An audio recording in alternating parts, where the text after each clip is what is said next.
परमेश्वर कोणाचं कल्याण करतो तोच विषय आज आपण पुढे चालू ठेवणार आहोत. शीर्षक वेगळं दिलेलं आहे की देव कोणाच्या जीवनातील सर्व गोष्टी मिळून कल्याणकारक करतो. कारण की पवित्र शास्त्रामध्ये या संबंधी एक वचन आहे आणि ते वचन आपल्याला स्पष्टपणे सांगतं. जसं की मी अगोदर सांगितलंय की मागच्या आठवड्यात आपण शिप्रा आणि पोहाबद्दल शिकलेलं आहे आणि बायबल स्पष्टपणे सांगतं की या दोघींचं देवाने काय केलेलं आहे, कल्याण केलंय. त्यांच्या नावाचा अर्थ आठवतोय का बघा बरं तुम्हाला.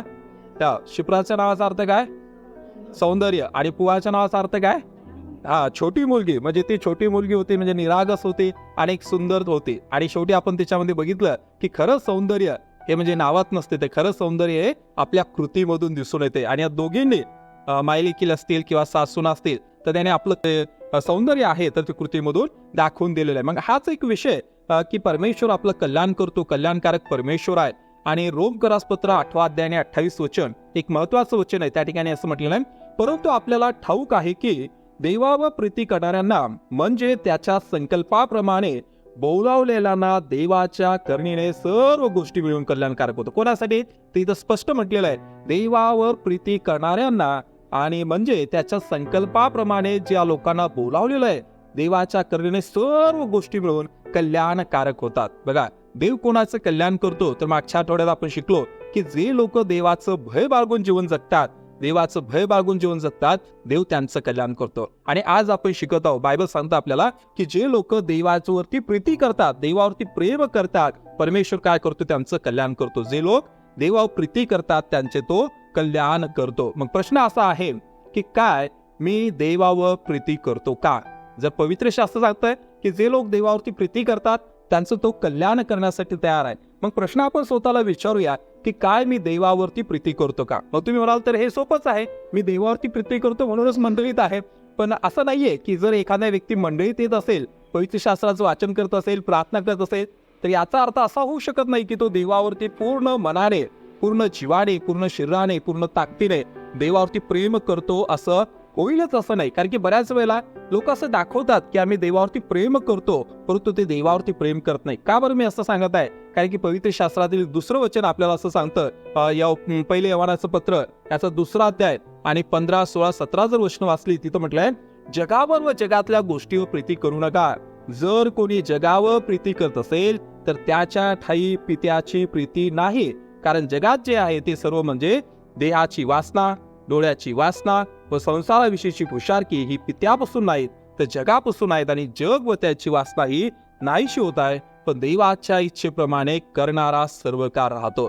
पवित्र शास्त्र अगदी स्पष्ट सांगतं की देवावरती प्रीती करणं म्हणजे जगावरती देखील प्रीती करणं असं नाहीये. बघा, जगावरती प्रीती करणं म्हणजे देहाची वासना, जे आपल्या देहाला पाहिजेत, जे आपल्या डोळ्याला पाहिजेत, किंवा संसाराविषयीची हुशारकी. आणि जे लोक हे गोष्टी करतात तर ते दावा करू शकत नाहीये की काय आम्ही देवावरती प्रीती करतो. म्हणजे देवावरती प्रीती करता करता आपण जगावरती देखील प्रीती करत असो तर ती प्रीती देवाला मुळीच आवडत नाही, पवित्र शास्त्र स्पष्ट करते. आणि म्हणून या ठिकाणी काय मी देवावरती प्रीती करतो का हा प्रश्न तिथं आपण विचारलेला आहे. त्याचं कारण की पवित्र शास्त्र सांगतं की काही लोक काय करतात, जगावरती प्रीती करतात आणि देवावरती प्रीती करतात. म्हणून प्रश्न विचारणं गरजेचं आहे, काय मी देवावर प्रीती करतो का? आणि म्हणून पवित्र शास्त्रामध्ये आधीच आपण पाहिलं, तिथं म्हटलंय जे लोक देवावर प्रीती करतात त्यांचं तो कल्याण करतो. जे लोक देवावरती प्रीती करतात किंवा ज्यांना परमेश्वराने त्याच्या संकल्पाप्रमाणे बोलावलेलं आहे तर त्यांच्यासाठी देवाच्या करुणेने सर्व गोष्टी मिळून कल्याणकारक होतात. आणि हे एवढंच नाही तर बघा, याच्यामध्ये एक सुंदरसा भाग मला आवडला, तो म्हणजे परमेश्वर केवळ त्यांच्यावर प्रीती करणाऱ्यांचे कल्याण करत नाही तर त्याच्यावर प्रीती करणाऱ्यामुळे तो इतरांचेही कल्याण करतो. समजलं तुम्हाला? परत एकदा वाचतो, काय म्हटलेलं आहे, परमेश्वर केवळ त्यांच्यावर प्रीती करणाऱ्यांचे कल्याण करत नाही तर त्याच्यावर प्रीती करणाऱ्यामुळे तो इतरांचेही कल्याण करतो. जर आपण देवावरती प्रीती करतोय, देव आपलं कल्याण करणारच आहे, हे नक्कीच आहे. पण तेवढंच नाहीये तर आपल्यामुळे जे लोक देवावरती विश्वास ठेवत नाही, देवाला मानत नाही, तर त्यांचं देखील आपल्यामुळे कल्याण होऊ शकतं. म्हणजे देव आपल्याला तर ब्लेस करतोय, आपल्याला आशीर्वादित करतोय, आपलं कल्याण करतोय, पण आपल्यामुळे इतरांना देखील ब्लेस करतोय, इतरांचं देखील तो कल्याण करतो. इतका चांगला परमेश्वर आहे. आणि हे जर समजून घ्यायचं असेल तर मला वाटतं एक सुंदर गोष्ट पवित्र शास्त्रामध्ये, आणि ती आपल्या सगळ्यांनाच माहिती आहे, अगदी संक्षिप्तपणे मी तुम्हाला सांगतो, योसेफाची गोष्ट. आपल्याला माहितच आहे की याकोबाचा तो लाडका मुलगा होता आणि याकोबाचं योसेफावरती प्रेम होतं. पण काय झालं की बाकीचे त्याचे जे भाऊ आहेत त्यांना ते आवडत नव्हतं की बापाने त्याच्यावरतीच प्रेम का करावं. मग त्यांनी काय केलं, त्याच्या भावाने त्याचा द्वेष केला आणि द्वेषाचं रूपांतर म्हणजे त्याला संपवण्यापर्यंत गेलं. त्यांनी इतका द्वेष केला की एक दिवस झालं की तो त्यांना भेटायला गेला असताना त्याच्या भावाने काय केलं, एकमत केलं, त्याला खड्ड्यात टाकलं आणि मग शेवटी खड्ड्यातून काढून त्यांनी काय केलेलं आहे, इश्माईली लोकांना त्याला 20 रुपयांना विकून टाकलं. बघा, या योसेफाच्या भावानेच त्याला विकलेला आहे. म्हणजे तुम्ही कल्पना करू शकता का की त्याच्या भावाने त्याला विकून टाकलं. आणि तेवढंच नाही तर विकल्यानंतर ज्यावेळेस तो मिसर देशामध्ये गेला तर तिथं पोटिफर नावाचा फारोचा एक अंमलदार होता, तो गार्द्याचा सरदार होता आणि त्याने काय केलं, त्याला विकून टाकलं. आणि मग एक योसेफ नावाचा चांगला तरुण जो बापाचा लाडका होता, भावाने त्याचा द्वेष केला, त्याला खड्ड्यात टाकण्यात आलं. खड्डा म्हणजे जिथं पाणी नव्हतं, किती लागलं असेल त्याला बघा.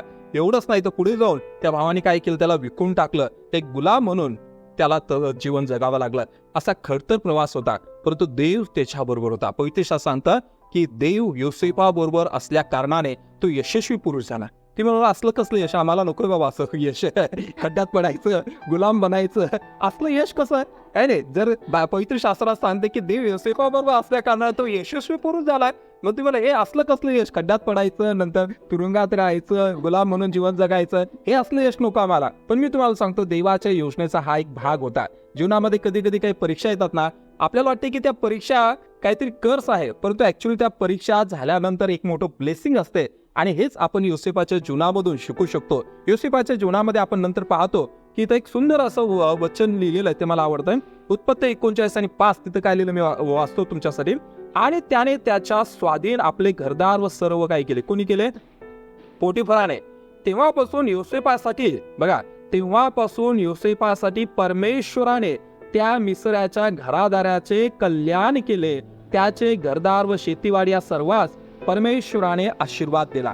कुणामुळे, बघा, तो पोटिफर जो आहे परमेश्वराने त्याला आशीर्वादित केलं. त्याचं कारण काय, तो परमेश्वराचं भय बाळगत होता का, पोटिफर परमेश्वराचं वरती प्रेम करत होता का, परमेश्वराचं आज्ञापालन करत होता, काही नाहीये.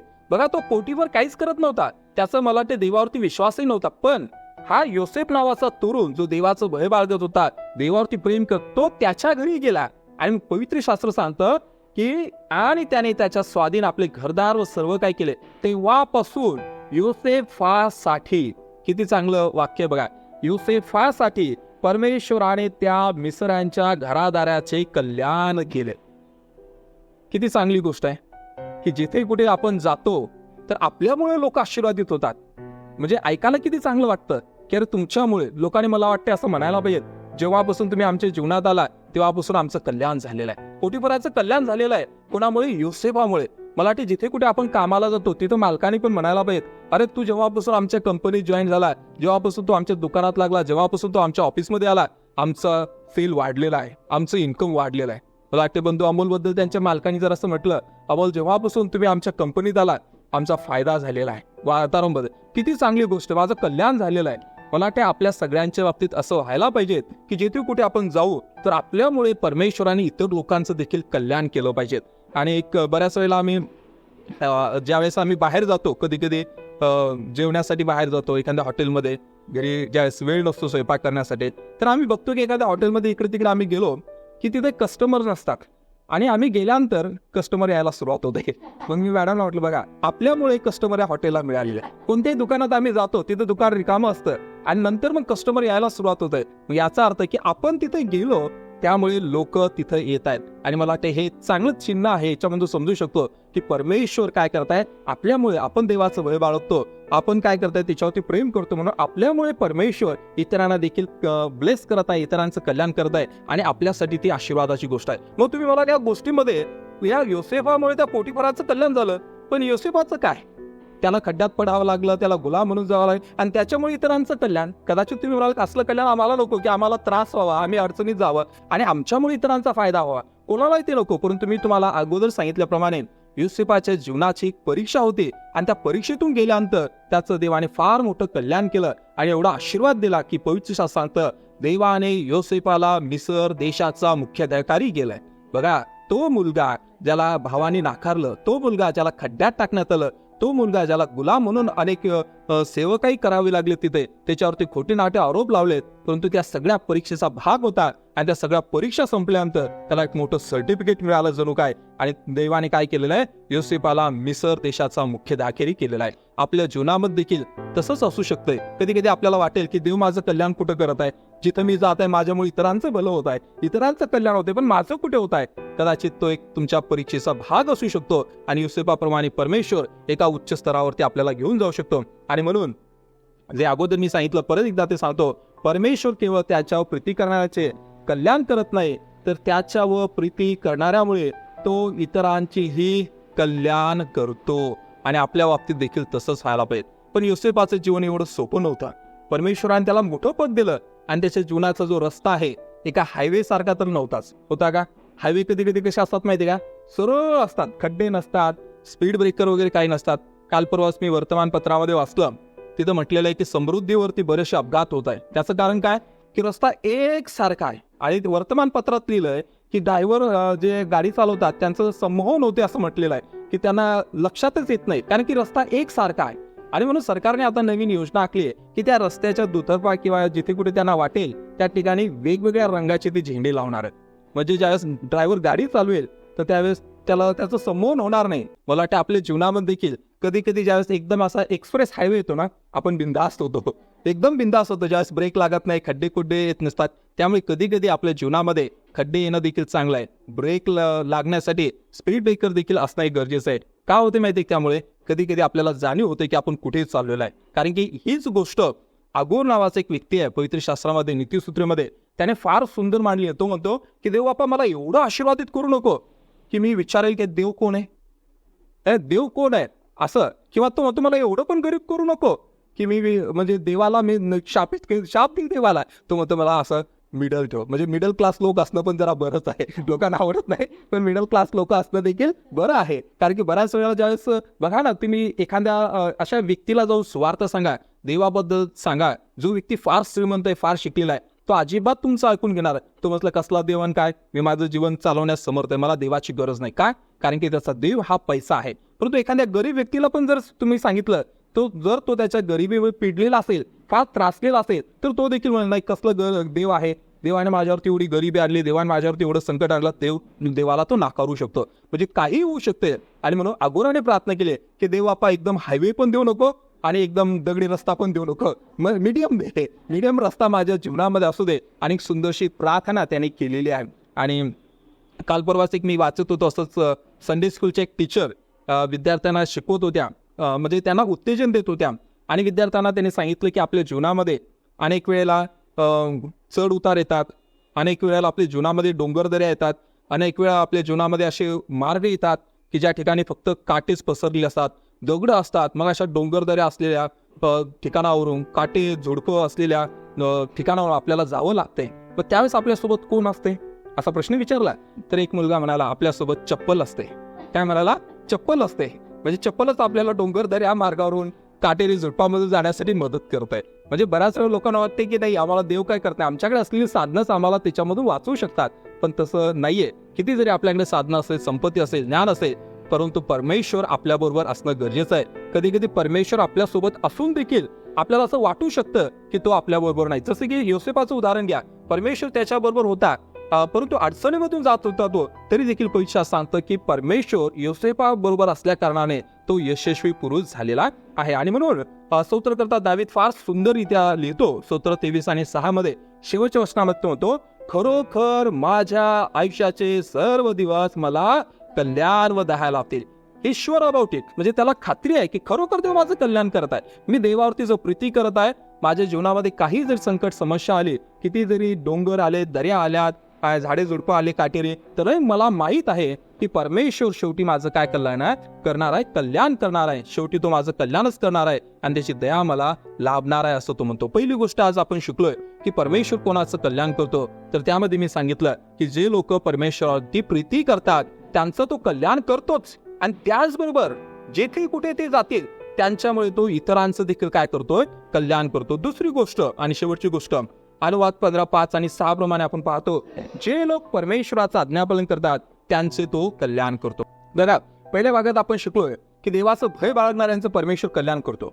दुसरी गोष्ट आपण शिकत आहोत की परमेश्वराच्या वरती जे प्रीती करतात त्यांचं परमेश्वर कल्याण करतो. पण परमेश्वराचं भय बाळगणं आणि परमेश्वराची प्रीती करणं या गोष्टीला अप्रूव्ह कुठून मिळते माहिती आहे का? या गोष्टीचं म्हणजे एक काय म्हणतात आपण त्याला, की आपण खरोखर परमेश्वराची प्रीती करतो का किंवा त्याचं भय बाळगतो का, हे कोणत्या गोष्टीमुळे सिद्ध होते माहिती आहे का? आज्ञापालन. जर आज्ञापालनच आम्ही परमेश्वराचं करत नसेल तर कितीही आपण जर दावा केला की मी परमेश्वराचं भय बाळगतो, मी परमेश्वराची प्रीती करतो, ते सिद्ध होत नाही. मी परमेश्वराचं भय बाळगतो, त्याच्यावरती प्रीती करतो, हे सिद्ध जर करायचं असेल तर पवित्र शास्त्र सांगतं की आज्ञापालन हे महत्वाचं आहे. आणि परमेश्वर त्या प्रत्येक व्यक्तीचं कल्याण करतो जो व्यक्ती परमेश्वराचं काय करतोय? आज्ञापालन करतो. एक सुंदरसं वचन इस्रायल लोकांसाठी परमेश्वराने दिलं होतं आणि तिथं म्हटलं होतं, मात्र तुझा देव परमेश्वर याची वाणी तू मनपूर्वक ऐकली पाहिजेस आणि आज ही जी आज्ञा मी तुला देत आहे ती काळजीपूर्वक पाळली पाहिजेस, कारण तुझा देव परमेश्वर तुला दिलेल्या वचनानुसार तुझे कल्याण करेल. बघा, परमेश्वराने इस्रायल लोकांना स्पष्टपणे सांगितलं, मी जे काही तुम्हाला सांगत आहे ते जर तुम्ही काळजीपूर्वक पाळलं तर मी जे तुम्हाला वचन दिलेलं आहे त्या वचनानुसार तुमचं कल्याण झालं म्हणून समजा. म्हणजे परमेश्वराचं भय बाळगणं, त्याच्यावरती प्रीती करणं हे आपण आज्ञापालन करून दाखवून देऊ शकतो. आणखीन एका वचनामध्ये अनुवादाच्या पुस्तकामध्ये असं म्हटलेलं आहे, तुझा देव परमेश्वर याच्या दृष्टीने चांगले व योग्य ते तू केल्याने तुझे व तुझ्या पश्चात तुझ्या संततीचे निरंतर कल्याण व्हावे म्हणून ज्या आज्ञा मी तुला करीत आहे त्या लक्षपूर्वक ऐक. बघा, परमेश्वर केवळ आपलं कल्याण करतो असं नव्हे, तर आपण जर चांगलं जीवन जगत असू, आपण जर आज्ञापालनाचं जीवन जगत असो, येणारी पिढी देखील आशीर्वादित होते. म्हणजे आई वडील जर परमेश्वराचं आज्ञापालन करून जगतात तर ते ब्लेसिंग लेकरांना देखील मिळू शकतात. आणि हे इस्रायल लोकांना सांगितलं होतं की तुम्ही जर माझं ऐकलं तर तुमचं तर कल्याण होईल आणि तुमच्या येणाऱ्या पिढ्यांचं देखील कल्याण होणार आहे. त्यामुळे मी जे काय सांगतो ते तुम्ही लक्षपूर्वक ऐका. पण आता आज्ञापालन करायचं म्हणजे जुन्या काळातील नियमशास्त्राचं आज्ञापालनाविषयी सांगितलं नाही, तर जनरल आज्ञापालन. जसं की एक वचनामध्ये म्हटलं, नीतिसूत्र 16 आणि 20, जो वचनाकडे लक्ष पुरवतो त्याचे कल्याण होते, जो परमेश्वरावरती भाव ठेवतो तो धन्य. कोणाचं परमेश्वर कल्याण करतो? परंतु बघा, लोकांना देवाचं वचन नकोय, लोकांना प्रार्थना नकोय, लोकांना मंडळी नकोय, लोकांना फक्त ब्लेसिंग पाहिजेत. पण ब्लेसिंग कसं मिळणार आहे? जर तुम्ही देवाच्या वचनाकडे लक्षच देत नाही, देवाच्या वचनासाठी जर आपल्याकडे वेळच नाहीये, तर मला वाटतं ब्लेसिंगचा आपण विचार बाजूला ठेवला पाहिजेत. लोकांना काही न करता, श्रम न करता सगळं काय फुकट हवंय. आणि मला वाटते काही लोक कृपेचा एक विपरीत अर्थ काढत आहे. कृपा म्हणजे काहीच न करता सगळं काही परमेश्वर आपल्याला ऐकतं देईल, पण तसं नसतंय. काही गोष्टी आपल्याला कराव्या लागतात. मंडळीमध्ये आपल्याला वेळ द्यावा लागतो. बघा, आठवडाभरामध्ये कितीतरी तास असतात, हे नाही. मला वाटते सोमवारपासून तर शनिवारपर्यंत आपण आपल्या कुटुंबासाठी काम करतो, आपल्या लेकराबाळासाठी काम करतो, पैशासाठी काम करतो. पण या सगळ्या तासामधून काही तास, मला वाटते रविवारचे 2 तास देखील लोकांना परमेश्वरासाठी देणं हे अवघड जातं आणि वचनाकडे त्यांचं लक्ष नाही. टीव्हीमध्ये बघा, 1-2 मालिका सुरू झाली की तासन तास तिथं लक्ष देऊन मालिका पाहतात. परंतु ज्यावेळेस देवाच्या वचनाची गोष्ट येते तर त्यावेळेला तिकडं लक्ष नसते. परंतु परमेश्वराचं वचन अगदी स्पष्ट इथं सांगितलेलं आहे, जो वचनाकडे लक्ष पुरवतो त्याचे कल्याण होते. मला सांगा, कोणाचं कल्याण करणारे परमेश्वर? जे लोक वचनाकडे लक्ष पुरवतात त्यांचं. परंतु जर दुर्लक्ष केलं तर परमेश्वर त्यांचं कल्याण कसं करणार? परमेश्वर म्हणणार आहे, तुम्ही माझ्या वचनाला प्राधान्य देत नाही, तुम्ही मला मान सन्मान देत नाही, मी तुमचं कल्याण कसं करणार आहे? आणि नीतिसूत्र 3:1-2 मध्ये म्हटलेलं आहे, हा सल्ला ऍक्च्युली शल्मोनाच्या आईने त्याला दिला होता. आणि काय म्हटलं होतं? माझ्या मुला, माझे नियमशास्त्र विसरू नकोस, तुझ्या चित्तात माझ्या आज्ञा वागव, कारण त्यापासून दीर्घायुष्य, वयोवृद्धी व कल्याण ही तुला प्राप्त. काय प्राप्त होणार आहे आपल्याला? देवाच्या वचनामधून दीर्घायुष्य मिळणार आहे, आपलं वयोवृद्धी मिळणार आहे आणि आपलं कल्याण होणार आहे. जे लोक देवाच्या वचनाकडे पूर्ण लक्ष देतात, देवाचं आज्ञापालन करतात, प्रभूचं वचन त्यांना एक अभिवचन देतंय की तुमचं कल्याण झाल्याशिवाय राहणार नाही. परंतु इथं आपण पाहतो, हा सल्ला शल्मोनाच्या आईने शल्मोनाला दिला, परंतु त्या सल्ल्याकडे त्याने दुर्लक्ष केलं. आणि शेवटी पवित्र शास्त्राचा इतिहास आपण आपल्याला सांगतो की शल्मोनाचं जीवन इतकं चांगलं होतं की खुद्द परमेश्वराने त्याला दर्शन दिलं होतं, परंतु शेवटी परमेश्वराच्या नजरेतून शल्मोन उतरला होता. म्हणजे आपली सुरुवात जरी किती चांगली झाली असेल तर शेवटही चांगला होणं गरजेचं आहे. हे नाही, ज्याचा शेवट गोड ते सगळंच गोड असं म्हणतात. All is well that ends वेळ, म्हणजे ज्याचा शेवट चांगला होतो ते सगळं चांगलं आहे. याची सुरुवात चांगली झाली सलमोनाची, पण ते शेवटी आपण पाहतो की त्याच्या हातून त्याचं राज्य काढून घेण्यात आलेलं आहे, म्हणजे तो टिकलेला नाही. परंतु मला वाटते पुढच्या स्टेज पाठीमागचा शहाणा याप्रमाणे आपण शिकणं गरजेचं आहे की आपण देवाच्या वचनाकडे लक्ष देणं गरजेचं आहे, तरच परमेश्वर आपलं कल्याण करेल. कुठंतरी सलमोनाच्या लाईफमध्ये त्याचं लक्ष विचलित झालं, देवाच्या आज्ञेकडे त्याने दुर्लक्ष केलं आणि म्हणून शेवटी त्याच्या जीवनामध्ये त्याला फार अडचणींना सामोरं जावं लागलं. हा मुलगा कशा ॲटिट्यूड मध्ये बसलेला आहे, आई बाबा त्याला काहीतरी सांगायला लागले आणि त्याच्या टी शर्ट वरती लिहिलंय नेवर. तुम्हाला दिसत नसेल, मला माहित नाही दिसते नाही, पण तिथं नेवर म्हटलेलं आहे. आई बाबा सांगतात बाबा काम कर, आणि त्याने ठरवलंच की नाही ऐकणार, कधीच ऐकणार नाही. पण पवित्र शास्त्र काय सांगते माहिती का? Efesos 6:2 मध्ये म्हटलंय, आपला बाप व आपली आई यांचा मान राख, यासाठी की तुझे कल्याण व्हावे व तू पृथ्वीवर दीर्घायू असावे. परमेश्वर कोणाचं कल्याण करतो? परमेश्वर त्या लेकरांचं कल्याण करतो जे लेकरं आपल्या आई बाबांचं ऐकतात. जगामध्ये दिसून येते, लहान लेकरं असो किंवा मोठे लेकरं असो, लेकरं आई बाबांचं ऐकत नाही, त्यांना रिस्पेक्ट देत नाही. पण पवित्र शास्त्र स्पष्टपणे आपल्याला सांगतं की जे लोक आपल्या आई वडिलांना रिस्पेक्ट देतात, त्यांचं ऐकतात, त्यांचंच कल्याण होते. परंतु आज आपण पाहतो मानसिकता फार आणि फार बिघडलेली आहे. आज लेकरांना हे किती शिकवणं गरजेचं आहे की तुम्ही आई वडिलांचं ऐका, त्यांना रिस्पेक्ट द्या, ते काय सांगतात त्याकडे लक्ष द्या. म्हणजे आज की तरुण पिढी अशी वाढत आहे, आई वडील, समाज, वडीलधारे लोक, रिस्पेक्ट वगैरे ह्या काही गोष्टी नाही, मोबाईलच्या इतक्या प्रचंड ते आहारी गेलेलं आहे. परंतु पवित्र शास्त्र स्पष्टपणे सांगतं की जे लोक आपले आई बाप यांचा मान राखतात त्यांचंच कल्याण होते, नाही तर बाकीच्यांचं काय होते? शेवटी कल्याणच्या विरुद्ध काय वाटोळ होते. त्या होते त्या लेकरांचं वाटोळ होते. म्हणून त्या जे लोक आई बापांना रिस्पेक्ट करत नाही त्यांनी रिस्पेक्ट देणं हे महत्वाचं आहे. ओके, आता पुढचं एक आणखीन एक वचन म्हटलेलं आहे स्तोत्रसंहिता 73 आणि 28 मध्ये. एक आसाप नावाचा एक व्यक्ती आहे आणि तो कबुली देत आहे आणि तो म्हणतो की माझं कल्याण कुठं आहे? तो काय म्हणतो? माझ्याविषयी म्हटले तर देवाजवळ जाणे यातच माझे कल्याण आहे. कुठे माझं कल्याण? कुठे माझं कल्याण? देवाजवळ. आता आसापाची जर तुम्ही स्टोरी वाचली, घरी जाऊन वाचा, स्तोत्रसंहिता 73 मध्ये, तो ज्यावेळेस जगाकडे पाहतो तर जगामध्ये त्याला काहीच चांगलं दिसत नाही. तिथं असं लिहिलंय की तू जगामध्ये पाहतोय की जे तंदुरुस्त लोक आहेत, जे बलाढ्य लोक आहेत, ते निर्बळ लोकांवरती काय करतायत? जोर जबरदस्ती करतात. काही लोक लोकांकडून पैसे घेतात जोर जबरदस्तीने, काही लोक अन्याय करतात. मग असा विचार करताय, तो म्हणतो अरे जगामध्ये जर पाहिलं तर काहीच चांगलं नाहीये, मला काय लाभ आहे? पण तो म्हणतो की ज्यावेळेस मी परमेश्वराच्या मंडळीत गेलो ना, त्यावेळेस मला या लोकांचा शेवट लक्षात आलेला आहे. आणि मग तो शेवटी लिहितो, या जगाकडे जर पाहिलं तर असं वाटतं की देव माझ्या बाजूने आहे की नाही. पण शेवटी ज्यावेळेस त्याने सर्व मंडळीचा विचार केला, ज्यावेळेस देवाच्या वचनाचा विचार केला मंडळीतून, त्यावेळेस त्याला समजलं ज्याविषयी म्हटले तर देवाजवळ जाणे यातच माझे कल्याण आहे. मला वाटतं आपली देखील अशीच प्रार्थना असली पाहिजे. आपण हे जगाकडे पाहून विचलित होता कामा नये की प्रभू माझं कल्याण तुझ्याकडे येण्यामध्येच आहे, मला या जगाचं काही घेणं देणं नाही. जगाकडे जर आपण बघितलं तर अनेक विचार येऊ शकतात, जसं की आसापाचे विचार. तो म्हटला की काय फायदा आहे मी देवावरती भाव ठेवतो. ज्यावेळेस आपण जगातील लोकांची श्रीमंती पाहतो, ज्यावेळेस आपण जगातील लोकांची प्रगती पाहतो, कधी कधी विचार येऊ शकतात की जे लोक देवावरती विश्वास ठेवत नाही त्यांचा विकास होत आहे, त्यांची प्रगती होत आहे, ते सगळ्या बाजूने वाढत आहे, आणि मी देवावरती भाव ठेवणारा व्यक्ती गरीब बिचारा. म्हणजे कधी कधी आपण स्वतःची कीव करतो आणि मग तो काय फायदा झाला मला देवाकडे जाऊन, मंडळीत जाऊन काय फायदा झाला? पण तो असाच म्हणतो माझ्याविषयी म्हटले तर देवाजवळ जाणे यातच माझे कल्याण आहे. आणि आणखीन एका वचनामध्ये उत्पत्ती 24:35 मध्ये आपण पाहतो की अब्रामाविषयी त्याचा नौकर, त्याचा दास साक्षी देतो आणि तो म्हणतो परमेश्वराने माझ्या धन्याचे म्हणजे अब्रामाचे फार कल्याण केले, तो थोर झाला आहे, त्याने त्याला गुरे, मेंढरे, सोने, रुपे, दासदासी, उंट व गाढवे दिले. बघा, त्या अब्रामाबद्दल त्याचा दास साक्ष सांगत आहे, तो म्हणतो परमेश्वराने अब्रामाचं कल्याण केलं. मला सांगा, अब्रामाचा परमेश्वर तोच आपला परमेश्वर आहे की नाही? पवित्र शास्त्रामध्ये अब्राम, इसाक आणि याकोबाचा परमेश्वर, जे काही आपण बरेच लोक प्रार्थना करताना ते शब्द वापरतात, अब्राम, इसाक आणि याकोबाचा परमेश्वर, हे शब्द 22 वेळा आलेले. किती वेळा आलेले आहेत? 22 वेळेला. आणि ते 22 वेळा आलेले शब्द काय दर्शवतो माहिती का? परमेश्वराने अब्रामाबरोबर करार केला, इसाकाबरोबर केला, याकोबाबरोबर करार केला, आणि तो वारंवार लोकांना आठवण करून द्यायचं, जे मी अब्रामाला ब्लेसिंग घोषित केलेलं आहे, इसाकाला सांगितलेलं, याकोबाला सांगितलंय, ते त्यांच्या सगळ्या पिढ्यासाठी असणार आहे. गलती करायचं पत्र सांगते की जे विश्वासणारे लोक आहेत तर ते अब्रामाची आपण संतती आहोत. मग मला सांगा, जर परमेश्वर अब्रामाचं कल्याण करू शकतो, त्याला लागणाऱ्या सगळ्या गोष्टी देऊ शकतो, तुम्हाला आणि मला देणार की नाही? आहे ना विश्वास? आहे की नाही? येस, परमेश्वर आपल्याला देखील सर्व गोष्टी देऊ शकतो. तो आपलं कल्याण करू शकतो, पण आपल्याला त्याचं आज्ञापालन करणं गरजेचं आहे. कारण की अब्राहमाचं जीवन म्हणजे आज्ञापालनाचं जीवन होतं आणि त्याचं प्रतिफळ त्याला मिळालंय, म्हणजे परमेश्वराने त्याचं कल्याण केलंय. चला आता आपण शेवटच्या भागाकडे जाऊया. आज मी तुम्हाला शिकवलोय मागचा आठवडा आणि आठवड्यामध्ये विषय होता देव कोणाचं कल्याण करतो. कोणाचं कल्याण करतो? सगळ्यांचं कल्याण करत नाही परमेश्वर.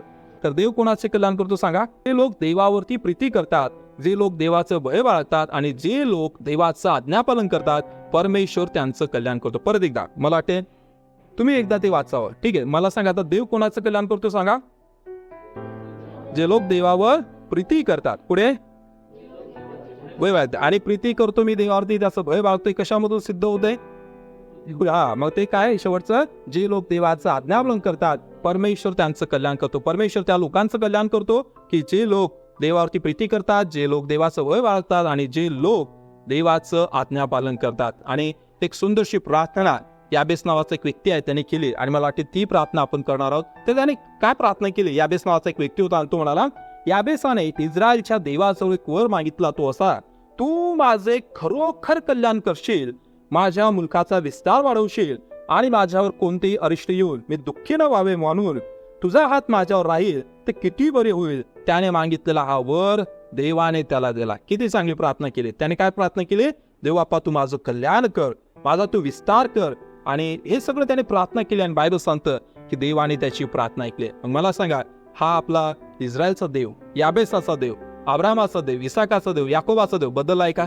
देव कधीही बदलत नाहीये. आणि पवित्र शास्त्रामध्ये प्रभू येशू म्हणतात, मार्ग, जीवन, सत्य मीच आहे आणि काल, आज, उद्या, युगानुयुग मी आहे. मी कधीही बदलत नाही. तो न बदलणारा परमेश्वर आहे. आणि म्हणून मला वाटते याबेसाने प्रार्थना केली की देवा तू खरोखर माझं कल्याण कर. आणि आज मला वाटते आपण देवाचं भय बाळगतो, देवावरती प्रीती करतो, त्याचं आज्ञापालन करतो. त्यांना आपला हक्क आहे आणि आपण देवाकडे म्हणजे हक्काने मागू शकतो. जसे की एक लेकरू बापाकडे हक्काने मागू शकते ना काही गोष्टी. मला वाटते देवाची आपण लेकर आहोत आणि हक्काने आपण सांगू शकतो की देवापा आमचं कल्याण कर. चला आपण उठून उभे राहूया आणि प्रार्थना करूया आणि देवापाला सांगूया की देवापा आमचं तू कल्याण कर.